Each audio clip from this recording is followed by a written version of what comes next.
Summer வந்துருச்சுங்க. Summer வந்தாவே சில உணவு முறைகள் நம்ம எல்லாருக்குமே ஃபேவரட்டாக இருக்கும். அந்த மாதிரி தான் நம்ம உடல் உஷ்ணத்தை தணிப்பதற்கு பழங்காலத்திலிருந்தே நம்ம சாப்பிடக்கூடிய நிறைய விஷயங்கள் இருக்குது. இது பிடிக்காது அப்படின்னு சொல்கிறவங்க யாருமே இருக்க மாட்டாங்க. அதுதான் பழைய சாதம், பழைய கஞ்சி அப்படின்னு நம்ம சொல்கிறோம்.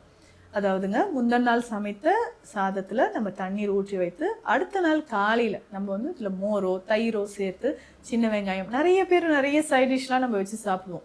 அந்த மாதிரி சாப்பிடும்பொழுது உடலுக்கு எவ்வளோ நன்மைகள் இது தருது. பெஸ்ட் ப்ரோபயோட்டிக் டயட் அப்படின்னு சொல்லலாம். ஏன்னா இன்னைக்கு யாருமே நம்ம வந்து ப்ரோபயோட்டிக்ஸ் எடுக்கிறது கிடையாது. இப்போ ஏதாவது ஒரு சளி இருக்குது, காய்ச்சல் இருக்குது அப்படின்னா ஒரு ஆன்டிபயோட்டிக் நம்ம சாப்பிட்டுறோம். உடனே நம்ம என்ன ஆகுதுன்னா அதற்கான இம்யூனிட்டி நம்ம திரும்பவும் நம்ம உடலுக்கு கொடுக்குறோமா அப்படின்னா கிடையாது. இந்த ஆன்டிபயோட்டிக் சாப்பிட்றதுனால உடலில் இருக்கக்கூடிய குட் பாக்டீரியாஸும் நமக்கு அழிக்கப்படுதுங்க.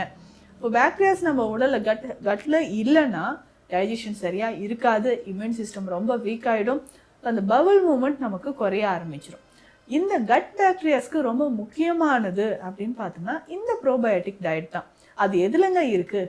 ஈஸியாக ரொம்ப எனர்ஜெட்டிக்கான ஒரு ஃபுட் அப்படின்னு பார்த்தோம்னா இதுதான், இந்த பழைய சாதம்.